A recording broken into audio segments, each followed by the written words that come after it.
नमस्कार, मैं हूं मनोज वर्मा और आप देख रहे हैं अटेंशन। और अटेंशन में आज बात होगी सियासी लड़ाई विचारधारा पर आई। जी हाँ, नेता प्रतिपक्ष राहुल गांधी ने अमेरिका में चीन को लेकर बयान दिया है, जिस पर अब घमासान छिड़ गया है। बीजेपी ने आरोप लगाया है कि राहुल का बयान देश को बदनाम करने वाला है और कांग्रेस की आदत हो गई है कि देश की छवि खराब की जाए। वहीं कांग्रेस ने बीजेपी पर पलटवार किया और कहा कि राहुल के बयान को बीजेपी समझ नहीं पाई, इसलिए आरोप लगा रही है। लेकिन सवाल ये है कि क्या राहुल के बयान ने कांग्रेस की टेंशन बढ़ा दी है और बीजेपी इसका कितना फायदा ले पाएगी? आज चर्चा इन्हीं सवालों के आसपास करेंगे, लेकिन पहले ये रिपोर्ट देखिए।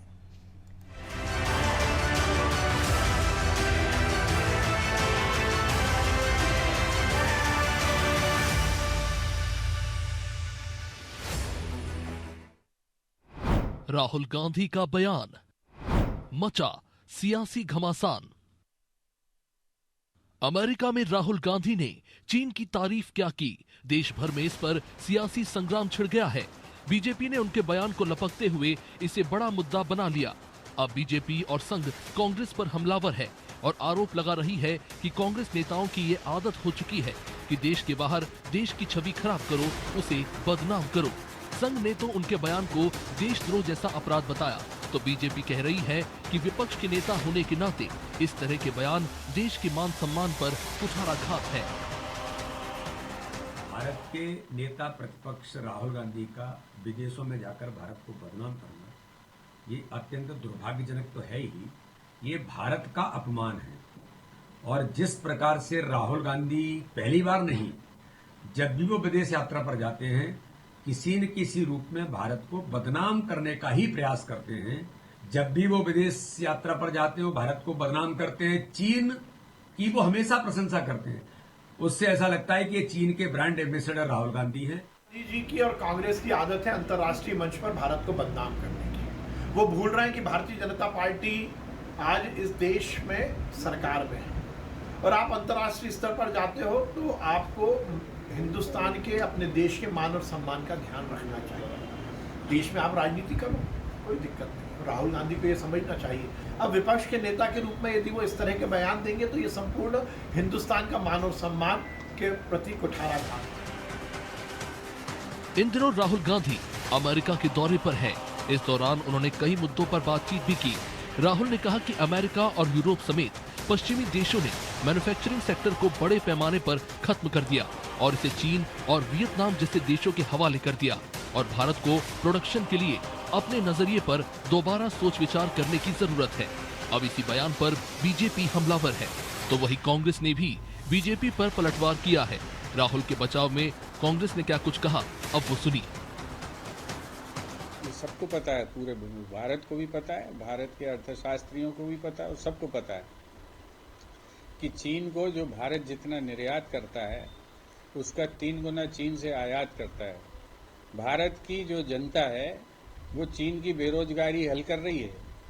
इस पर सवाल मोदी जी से बीजेपी को करना चाहिए कि हमारा जो व्यापार घाटा है चाइना के साथ 3 गुना क्यों है, और क्या जो है भारत चीन की बेरोजगारी दूर करने के लिए पैसे खर्च कर रहा है। इसका जवाब उन्हें बीजेपी से मांगना चाहिए, तो वो कांग्रेस से सवाल कर रहे हैं। विदेश में राहुल गांधी के बयान पर पहली बार बवाल मचा है, ऐसा नहीं है। मई 2022 में जब राहुल गांधी ब्रिटेन के दौरे पर थे, तब उन्होंने सीबीआई और ईडी का हवाला देते हुए भारत सरकार की तुलना पाकिस्तान सरकार से की थी।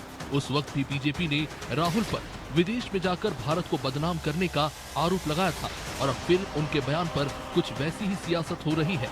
अब ये सियासत कहां जाकर थमेगी और राहुल के बयान से कांग्रेस को कितना नुकसान होगा, ये बड़ा सवाल है। ब्यूरो रिपोर्ट, अनादि टीवी।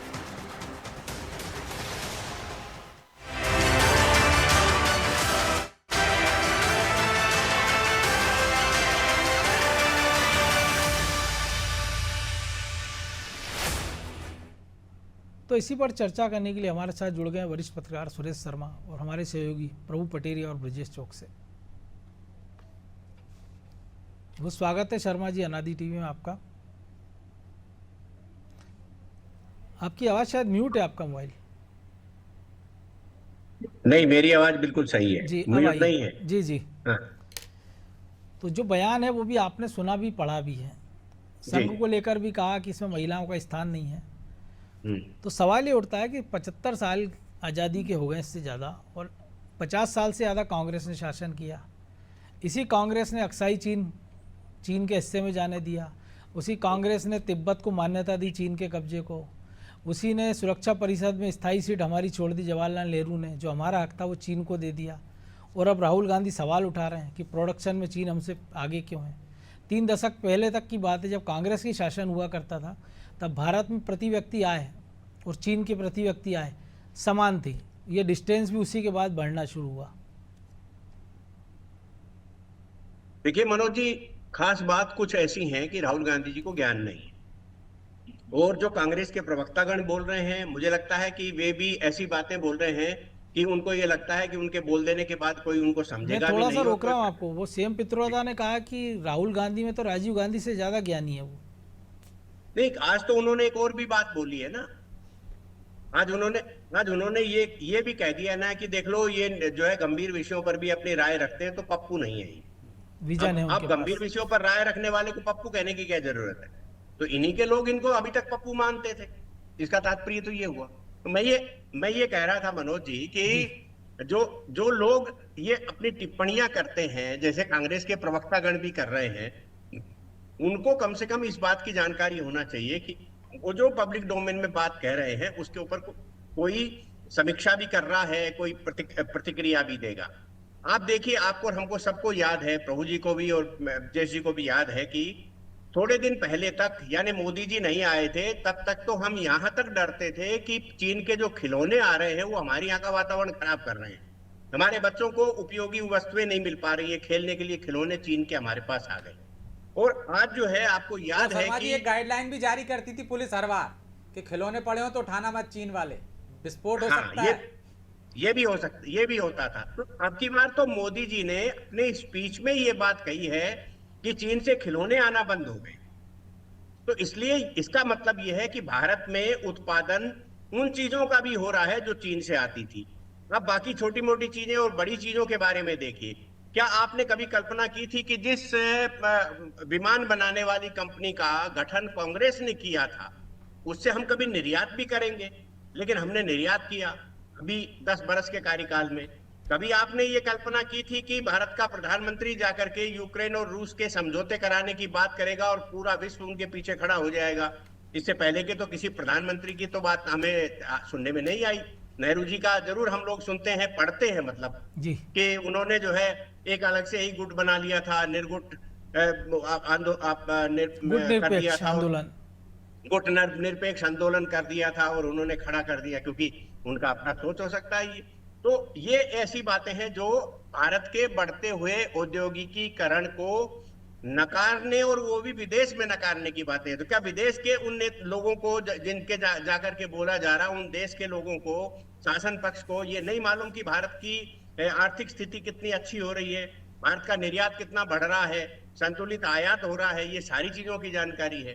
इसके अलावा इन चीजों की जानकारी भी होगी कि जो व्यक्ति भारत की समस्याएं बताने के साथ साथ, कोई बात नहीं, समस्याएं के बारे में चर्चा करते हैं, मोदी जी भी कई बार समस्याओं की चर्चा करके निदान बताने की कोशिश करते हैं, राहुल गांधी ने भी कर ली होगी।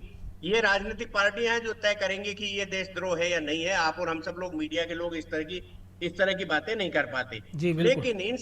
लेकिन इन सब चीजों के बीच में दो बातें बहुत और स्पष्ट करने वाली बात है। पहली बात ये कि क्या चीन की प्रशंसा करने की आवश्यकता इसलिए है कि आपका पार्टी का चीन के साथ समझौता है, और समझौते के अंदर तभी आपका रिन्यूअल मिलेगा, तभी आपको जो है वहां से आर्थिक मदद मिलेगी जब आप चीन की प्रशंसा करोगे। कोई भी भारत का नेता प्रतिपक्ष जैसे संवैधानिक पद पर रहने के बाद यदि वो चीन की प्रशंसा करते हैं, इसका मतलब ये है कि कहीं न कहीं लालच है, लाभ है, या प्रेशर है, कुछ न कुछ है, या फिर भारत की व्यवस्थाओं को खंडित करने की योजना है। खंडित करने की योजनाओं के बारे में मैं आपसे बताऊं, क्या उन्होंने कभी कहा कि भारत में जो आतंक है वो सीमा पार आतंकवाद अटल जी ने जैसा स्टेब्लिश किया था? क्या उन्होंने कभी कहा कि मुस्लिम आतंकवाद बढ़ रहा है, हमारे देश में मुस्लिम वोट का एक अजीब टाइप का सेक्शन शुरू हो रहा है? कभी नहीं कहा। या जॉर्ज फर्नांडिस और मुलायम सिंह ने कहा था कि पाकिस्तान से बड़ा दुश्मन हमारा चीन है। बिल्कुल साफ कहा था। और दूसरा जो है, वो जाकर के संघ की आलोचना इसलिए करते हैं कि संघ जो है वो भारत के विभाजन के बाद बचे हुए शेष भारत का प्रतिनिधित्व करता है, क्योंकि भारत का बंटवारा धार्मिक आधार पर हुआ था। मुस्लिम समुदाय ने अपना जो है पाकिस्तान ले लिया, भारत के अंदर जो मुस्लिम बचे थे वो सब राष्ट्रवादी थे। कांग्रेस ने उनके राष्ट्रवादी भाव को समाप्त करके पाकिस्तान समर्थक बनाने में मदद की है, जिसके कारण और आज भी जाकर के वो संघ की आलोचना करने का आशय स्पष्ट है कि भारतीय विचारधारा, भारतीय संस्कृति और राष्ट्रवाद के प्रति काम करने वाले लोगों की आप विदेशों में आलोचना करो और कहो कि हम उनको खत्म करना चाहते हैं, तो क्या भारत में भारतीयता खत्म करना चाहते हैं? तो ये जो सोच है, ये सोच विकृत सोच है, और यही राहुल गांधी की आलोचना करने के लिए विपक्ष को प्रेरित करती है, यानी कि जो कांग्रेस का विपक्ष भाजपा है उसको। और अंत में मैं ये कहना चाहता हूं इस चर्चा के दौर में कि सेम पित्रोदा आज भी मानते हैं कि एक गैर राजनीतिक व्यक्ति राजीव गांधी से ज्यादा समझदार है। उन्होंने इंदिरा जी और जवाहरलाल नेहरू जी का नाम क्यों नहीं लिया? क्योंकि ले ही नहीं सकते थे, क्योंकि उनकी बराबरी करने के लिए तो बहुत बड़ा मादा चाहिए। और अंतिम बात यह कि जब आप किसी व्यक्ति की प्रशंसा कर रहे हो, जैसा मैंने अभी कहा, उस आदमी का ये पुराने उपनाम का उल्लेख करने की क्या जरूरत है कि अब राहुल गांधी पप्पू नहीं रहे, वो समझदार हो गए हैं। तो मुझे लगता है कि आपको पप्पू जैसे शब्द का इस्तेमाल तो करना ही नहीं चाहिए जब आप इस पार्टी के हो। जी, लेकिन प्रभु जी सवाल ये ना कि अभी तक जब वो विदेश यात्राओं पे गए थे, या तो एक सांसद, कांग्रेस के महासचिव और राष्ट्रीय अध्यक्ष के नाते गए, अब लेकिन आप संवैधानिक पद पर हो, संसद में आप सरकार को घेर सकते हो। जो मुद्दे आप विदेश में उठा रहे हो, चीन के प्रोडक्शन की बात कर लूँ, देश की बेरोजगारी का मुद्दा, तमाम सारे जो भी मुद्दे वो उठा रहे हैं, संसद में आक्रामक भाषण दे सकते थे। अभय मुद्रा का उन्होंने जिक्र किया, जो संसद में उन्होंने तस्वीरें दिखाई, तो संसद का सत्र चलते पूरे 5 साल के लिए वो सांसद हैं। अभी तो सरकार बने 6 महीने का वक्त ही बीता है। तो ये सारे मुद्दे थे कि संसद के अंदर वो घेरते तो ज़्यादा इम्पेक्ट होता। और ये जो आलोचनाओं का दौर चल रहा कांग्रेस का या राहुल गांधी का, और देश के अपमान से जो जोड़कर देखा जा रहा है, इससे शायद वो बच सकते थे। बिल्कुल मनोज जी, निश्चित तौर पर ऐसा हो सकता था। यहाँ पे मध्य प्रदेश का ही उदाहरण देना चाहूँगा। जब शिवराज सिंह चौहान यहाँ मुख्यमंत्री थे, वो वाशिंगटन गए थे। वहाँ की जो प्रतिष्ठित पत्रिका है दुनिया भर में, टाइम मैगजीन के कवर पेज पे भारत के तत्कालीन प्रधानमंत्री मनमोहन सिंह की फोटो के साथ एक हेडिंग लगी हुई थी, अंडर अचीवर। बिल्कुल। उनसे जब सवाल हुआ तो उन्होंने कहा कि भारत का कोई भी प्रधानमंत्री अंडर अचीवर नहीं हो सकता है। तो आपको ये, इसके पहले अटल बिहारी वाजपेयी के उदाहरण है, इंदिरा गांधी का भी उदाहरण है। जब विदेश में गए तो उन्होंने देश के कभी बुराई नहीं की। देश में जो भी सरकार है, आप उस सरकार के से आपके कुछ मतभेद हो सकते हैं, लेकिन वो आपको अपने घर के मसले हैं, आपके घर में सुलझाइए। आपके घर में यदि 2 देवरानी जेठानी का झगड़ा हो रहा है या 2 भाइयों का झगड़ा हो रहा है, तो क्या उसको आप बाजार में प्रचार करने जाएंगे?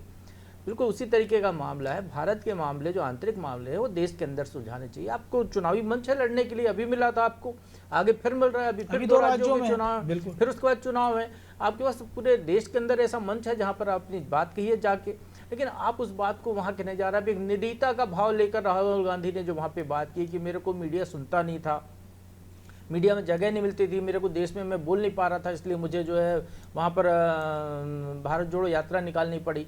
अरे भाई, तो आपको जब इतनी भी स्वतंत्रता नहीं थी तो क्या इमरजेंसी लगी थी कि आपको यात्रा निकालने की स्वतंत्रता है लेकिन आप मुंह बंद करके रखेंगे? ऐसा तो कहीं था नहीं। राहुल गांधी तब भी बोल रहे थे, लेकिन ये बहुत गलत नैरेटिव सेट करने की कोशिश है। आपकी जिस सरकार से प्रतिद्वंदता है, आप वहाँ पर नहीं पहुँच पा रहे हैं। सरकार बनाने का ही तो संघर्ष है ना राजनीतिक दलों में, और काय का संघर्ष है। आपके यदि सेवा करनी है तो आप तो बहुत सारे उदाहरण है देश में जिनने सेवा के लिए राजनीति छोड़ी। नानाजी देशमुख बीजेपी के उदाहरण है, आरएसएस से जुड़े हुए, और भी बहुत सारे ऐसे उदाहरण हैं, विनोबा भावे से लेकर, जो राजनीति में नहीं थे लेकिन उन्होंने देश के लिए ऐसे काम किए जो आज भी देश याद करता है। तो देश सेवा करनी है, गरीबों का कल्याण करना है, उसके लिए आपको राजनीति या सरकार ही चाहिए, ऐसा कोई ज़रूरी नहीं है। लेकिन आपको लगता है कि वो अपरिहार्य है, आपको सरकार बनाने का उद्देश्य लेकर ही चल रहे हैं, तो देश के अंदर लड़िए। चीन भारत में आकर वोट करके उनको नहीं जिता सकता, ये राहुल गांधी को भी पता होना चाहिए। पूरी देश जानता है, दुनिया जानती है।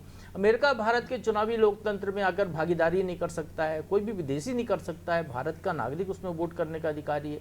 वहाँ पर अब विदेश में ये बातें करके मुझे नहीं लगता इसका कोई हासिल उनको होने वाला है। जो उनके साथ जो छवि बार बार, अभी थोड़ी अच्छी छवि राहुल गांधी की बन रही थी, जिस तरीके से अभी नेता प्रतिपक्ष का पद मिला, 2 चुनाव संसद में जिस प्रकार से वो हमलावर हुए सरकार पर। तीसरे चुनाव में कांग्रेस जो है 99 सीटों तक पहुंची, नीचे से ऊपर तक आ गई है। तो स्वाभाविक तौर पर राहुल गांधी का कद बढ़ रहा था। वैसे में ऐसे बयान देना विदेशों में जाकर, ये कहीं ना कहीं उनकी स्थिति को कमजोर करते हैं। निश्चित तौर पर इसका नीचे तक असर जाएगा, क्योंकि कोई भी भारतीय हो, चाहे वो पढ़ा लिखा हो, अनपढ़ हो, बच्चा हो, बूढ़ा हो, जवान हो, हर व्यक्ति के मन में अपने देश के प्रति सम्मान है, क्योंकि हम लोग मातृभूमि की पूजा करते हैं, हम उस मिट्टी को प्रणाम करते हैं। उसके बारे में यदि आप विदेश में जाकर ऐसी बातें कर रहे हैं तो निश्चित तौर पर आपका कहीं ना कहीं इसमें वजन घटेगा। अब भले कांग्रेस को लगता है कि राहुल गांधी ने बहुत अच्छा किया, कांग्रेसी बचाव करेंगे, लेकिन अंतर्मन से यदि वो सोचें शायद वो भी इस बात को मानेंगे कि ऐसा उनके कांग्रेस के राहुल गांधी के पूर्वजों ने भी नहीं किया। जो राहुल गांधी जिस कदम को उठा रहे हैं, आपको किसी भी देश में, भारत में मेड इन चाइना आज नहीं हुआ इस 10 साल में, 15 साल में। मेड इन चाइना तो पहले से यहाँ पे आ रहा है। आपको उसको, आपकी सरकार थी, आपने नहीं उसको रोका।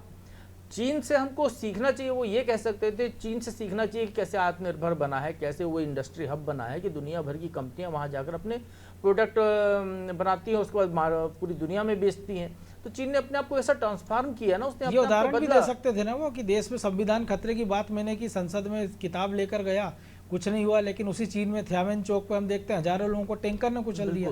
इसका उदाहरण भी उनको देना था शायद। हाँ, निश्चित तौर पर।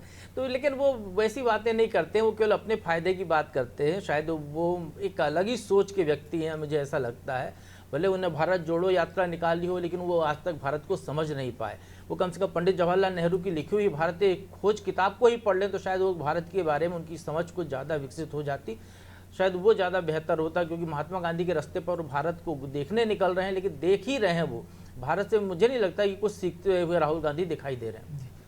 तो ब्रजेश जी सीखते हुए नहीं दिख रहे, लेकिन जो प्रोडक्शन की बात की वो छोटा सा उदाहरण है कि 1 दशक पहले तक हमारे देश में जो मुस्लिम धर्मावलंबी टोपी लगाते हैं नमाज के समय, वो टोपी से लेके जो हर हिंदू सुबह प्रार्थना पूजा के बाद अगरबत्ती लगाता, उस अगरबत्ती की स्टिक तक हम चीन से मंगाते थे।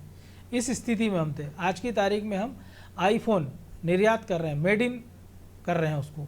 16 जो आईफोन 16 लॉन्च होने वाला है वो भी हिंदुस्तान में बना हुआ है। तो ये भी ऐसी चीज़ें हैं ना जो धीरे धीरे चीज़ें बदल रही है, क्योंकि चीन ने भी एक रातों रात ऐसा नहीं किया था कि प्रोडक्शन फैक्ट्री बन गया था वो दुनिया की, उसने भी धीरे धीरे ये सब किया था।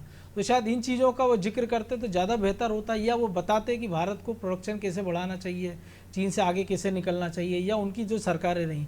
ज़्यादा वक्त नहीं, 10 साल पहले, 10 साल तक मनमोहन सिंह रहे, अर्थशास्त्रियों का जिक्र होता है। तो निश्चित तौर पर ये बता सकते थे, जिस तरह से उन्होंने उदाहरण दिया कि अमेरिका के बाद किस तरह से चीन प्रोडक्शन के मामले में आगे बढ़ गया और अमेरिका पीछे रह गया।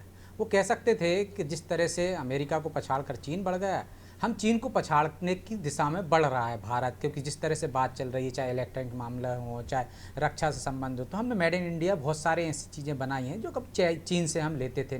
मनोज जी, बहुत सारे उपकरण हम चीन से लेते थे, चाहे बैटरी की बात करें, इलेक्ट्रॉनिक उपकरणों की बात कर ले, जो शर्मा जी भी कह रहे थे, खिलौने तक हमने देखा है कि हर चीज़ चीन से आती थी। वो किस तरह से हम उसको मेड इन इंडिया में कर चुके हैं। निजी उद्योगों को आपने बढ़ावा दिया है और इस दिशा में बीजेपी सरकार बढ़ी है। ऐसा नहीं है कि पहले की सरकारें भी नहीं, पहले की सरकारें भी उस दिशा में बढ़ रही थी, लेकिन अब बढ़ रहे हैं। एक मौका आया है कि चीन से जब विदेशी कंपनियां उठ के दूसरे देशों में जा रही हैं, तो हमारी सरकार की कोशिश हो रही है कि किस तरह से वो देश में आए। और हमारे पास युवा है सबसे ज़्यादा। हम वो चीज़ बता सकते थे कि भाई जिस तरह से एक समय में चीन सबसे ज़्यादा युवा था, स्थिर सरकारें हैं, कानून व्यवस्था है, बिजली पानी और है, भारत युवा उस तरह है, से उसके पास स्किल है। लेकिन आप कह रहे हैं कि हमारे एजुकेशन में और स्किल में इतना गैप है, वो गैप दूर करने की कोशिश कर रहे हैं जो आपको करना चाहिए थी। लेकिन मुझे लगता है कि राहुल गांधी बार बार इस तरह से करके एक तरह से अपने देश का ही अपमान कर रहे हैं। आप देखिए नरसिम्हा राव अटल जी को विदेश नीति के तहत विदेश भेजते थे प्रतिनिधि बनाकर, और अटल जी ने भी कांग्रेस नेताओं को भेजा।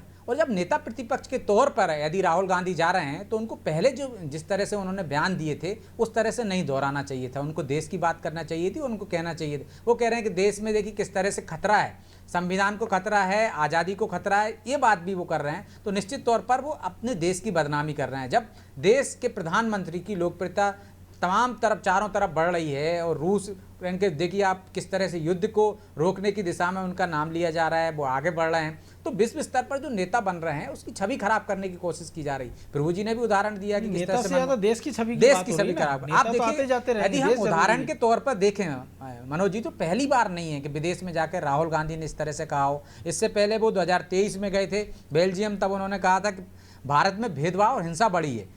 और लंदन गए थे 2023 में, तो उन्होंने कहा था कि वहाँ सवाल पूछने पर सरकार हमले करवा देती है। मलेशिया गए थे तो नोटबंदी होती तो कह रहे थे कि मैं नोटबंदी ये गलत निर्णय हुआ है, मैं होता तो फाइल फेंक देता। उन्होंने एक फाइल फेंकी थी, अध्यादेश फाड़ चुके हैं, फाड़ चुके हैं। तो देखिए आप फाड़ने की क्या जरूरत है, आप यदि देश के प्रधानमंत्री होते तो आता ही नहीं, फाड़ने की जरूरत क्या थी। आप तो दूसरे प्रधानमंत्री थे ना, मनमोहन सिंह, तब आपने फाड़ा था। सिंगापुर गए थे तब उन्होंने कहा था कि आजादी खतरे में है, लंबी फहरिस्त है। चाहे वेस्ट इंडीज की बात करें, चाहे अमेरिका की, पिछली बार गए थे कि भारत में बांटने वाली ताकतें हावी हो रही हैं और हम मोहब्बत की दुकान चला रहे हैं। तो राहुल गांधी की जिस तरह से पहले भी आलोचना हुई है, लेकिन अब वो जिस पद की हैसियत से गए हैं, नेता प्रतिपक्ष की हैसियत से, तो निश्चित तौर पर ये गंभीर मामला है और अब कांग्रेस को इसमें जवाब देते नहीं बन रहा है। हालांकि ये जो प्रवक्ता बोल रहे हैं, इसके बावजूद यदि कैमरा आप करके उनसे पूछा जाए तो जो सैम पित्रोदा कह रहे हैं ना कि पप्पू नहीं है, वो आज भी मानते हैं कि राहुल गांधी पप्पू हैं और पप्पू जैसी हरकत फिर उन्होंने कर दी है। बिल्कुल। लेकिन शर्मा जी एक और चीज़ है, दो चीज़ें और उन्होंने बात की है वहाँ पे, इसका जिक्र जरूरी है, क्योंकि ये कि भारत की राजनीति में उन्होंने कहा है कि प्यार, सम्मान और विनम्रता लाना है। तो ये काम तो वो यहाँ रहकर भी कर सकते थे और ये बताना चाहिए था कि वो प्यार कैसे ख़त्म हुआ, विनम्रता कैसे ख़त्म हुई, सम्मान कैसे ख़त्म हुआ। क्योंकि राजीव गांधी के उदाहरण है, इंदिरा गांधी के तमाम सारे उदाहरण हैं, अटल जी के तमाम सारे उदाहरण हैं। इसी सरकार में लालू से चाहे जितनी दुश्मनी हो, लेकिन जब वो सिंगापुर में भर्ती होते हैं तो मोदी उनका हालचाल लगातार पूछते रहते हैं। सोनिया गांधी भर्ती होती तो उनका हालचाल वो पूछते रहते हैं। दूसरी एक और चीज़ कही है उन्होंने कि भारत की राजनीति में बोलने से ज़्यादा सुनना ज़्यादा जरूरी है। तो ये बात अगर वो अपने ऊपर लागू कर लेते तो शायद ज़्यादा बेहतर होता है, बात बोलने की जरूरत ही नहीं पड़ती उनको। कई बार क्या होता है, आदमी अति समझदारी दिखाने का प्रयास करता है और उसके अंदर वो गच्चा खा जाता है। तो मुझे लगता है राहुल गांधी साहब जो है पिछले कुछ दिनों से और वो जबरन वाली बातें कर रहे हैं। आप देखिए, विदेश में बोला, इसकी सब लोग आलोचना कर रहे हैं और उनका ये आचरण जो है ये देश के पक्ष में तो नहीं है। कम से कम मैं ये नहीं कहूंगा कि वो देशद्रोही है, ये मेरा अधिकार भी नहीं है, लेकिन देश के पक्ष में तो आचरण नहीं है। सर्टिफिकेट बांटने भी नहीं बैठे हैं जी, और हम सर्टिफिकेट बांटने भी नहीं बैठे, हमारा काम भी नहीं है। लेकिन हम इतना जरूर कह सकते हैं कि विदेश में देश की गरिमा वाले सेंटेंस बोलना चाहिए, चाहे बड़े पद पर बैठा हुआ कोई भी व्यक्ति हो, प्रधानमंत्री हो चाहे नेता प्रतिपक्ष हो, समान लगभग समान पक्ष होता है। को एक बात याद होगी, प्रभु जी को भी याद होगी, आपको भी याद होगी, जब यूनियन कार्बाइड का मामला था तो अर्जुन सिंह जी ने कहा मैं प्रथम सेवक हूं, इसलिए मैं यूनियन कार्बाइड का जो वो गैस का काम होगा उसमें मैं वहां उपस्थित रहूंगा। तो पटवा जी नेता प्रतिपक्ष थे, उन्होंने कहा कि मैं भी सेवक हूं भाई, दूसरे नंबर पर समझ लीजिए, मुझे भी जनता ने चुना है और मेरे पास भी बड़ी संख्या में विधायक है, मैं भी तुम्हारे साथ खड़ा हूंगा। ये होती है कि आप समाज को संदेश देने की कोशिश करें। आप वहां से क्या समाज को संदेश दे रहे हैं? आप देखिए, भारत में जब जम्मू कश्मीर में आप जाते हैं तो उन्होंने कहा कि हमने प्रधानमंत्री जी का आत्मविश्वास तोड़ दिया है। ये किससे कह रहे हो साहब आप? वह कौन रहता है ऐसा? अलगाववादियों को कह रहे हो आप, आतंकवादियों को कह रहे हो, किसको संदेश दे रहे हो? जनता को तो मालूम है कि प्रधानमंत्री का आत्मविश्वास कितना है और कितना नहीं है, क्योंकि वो 4 दिन पहले, मैंने जैसे पिछली बार कहा, 4 दिन पहले वो यूक्रेन और रूस जाकर के और दोनों के बीच में युद्ध विराम की बात कर रहे थे। पूरा विश्व मान रहा था। जिस चीन से जो प्रोजेक्ट नहीं निभाया गया, जिसकी चीन की ये तारीफ करते हैं क्योंकि वहां से इनको हिसाब किताब होता है, तो ये उसके बाद जो है कम से कम वहां क्या संदेश देना चाहते हैं? और चीन जिस काम को नहीं कर पाया उसको भारत करने जा रहा है, भारत करने की स्थिति में खड़ा है, ऐसा सब लोग चर्चा में कर रहे हैं। तो आप देश के बारे में, आपका सैम पित्रोदा जी कह रहे हैं कि इनको समस्याओं के निदान के बारे में जानकारी है, इनका जबरदस्त विजन है। तो कौन सी समस्या का उल्लेख किया पूरे सारे मामले में? एक भी समस्या का उल्लेख नहीं किया। आपने बेरोजगारी कैसे निपटाएंगे, आपने नहीं बताया। जबकि इधर सरकार वाले ये बता रहे हैं कि हमारे यहाँ जो लोग हैं वो उनके पास स्किल नहीं है, उनके पास, उनको जो है, आप स्किल डेवलपमेंट के बारे में कितने प्रोजेक्ट चलाए हैं, तो 2014 के बाद में कितने प्रोजेक्ट चले हैं जिसके कारण लोग स्किल हुए हैं और लोगों को रोजगार मिलना प्रारंभ हुआ है, अपना रोजगार करना चालू किया है लोगों ने। आप विदेशी मुद्रा के बारे में नजर मार लीजिए, 2014 के बाद कितनी बढ़ी है और 2014 में के 10 साल में कितनी बढ़ी है। आप एक एक चीज के बारे में तुलनात्मक रूप से देखेंगे तो भारत ने, आप सड़कों के मामले में देख लीजिए, गडकरी साहब ने 10 साल के अंदर जो सड़कों का जाल पूरे देश भर में बिछाया है, उसका परिणाम क्या निकल रहा है? आपका व्यापार जो है तेजी से बढ़ा है, आपकी जो है एक प्रकार से ये कह सकते हैं आवागमन तेजी से बढ़ा है, आपकी कह सकते हैं कि उपलब्धियों की लंबी फहरिस्त है, लेकिन वक्त इतना ही है जी, वक्त इतना ही है। बहुत धन्यवाद शर्मा जी। तो निश्चित तौर पर राहुल गांधी ने जो कहा है उससे बवाल तो होना था, क्योंकि बात ही ऐसी कही गई है। लेकिन सवाल ये उठता है कि अगर इस देश के युवाओं के पास स्किल नहीं होती, अगर इस देश के युवाओं के पास अपने विजन नहीं होता, तो क्या देश तेजस बना रहा होता, अग्नि बना रहा होता, आईफोन बना रहा होता, skill India, made in India, make in India, ऐसे तमाम सारे प्रोजेक्ट कर रहा होता? तो राहुल गांधी ने मुद्दे कई सारे उठाए हैं, लेकिन जो मुद्दे उठाए हैं वो गलत मंच पर उठाए हैं, गलत तरीके से उठाए हैं। अगर ये मुद्दे देश की संसद में उठाते, नेता प्रतिपक्ष के नाते उठाते, तो शायद उसका बेहतर इम्पैक्ट होता और उसका कुछ हल भी नज़र आता। लेकिन चूंकि उन्होंने ऐसे मंच पर ये बात कही है जिस पर विवाद तो होना ही था। अटेंशन में आज इतना ही। मुझे दीजिए इजाज़त और आप देखते रहिए अनादि टीवी। नमस्कार।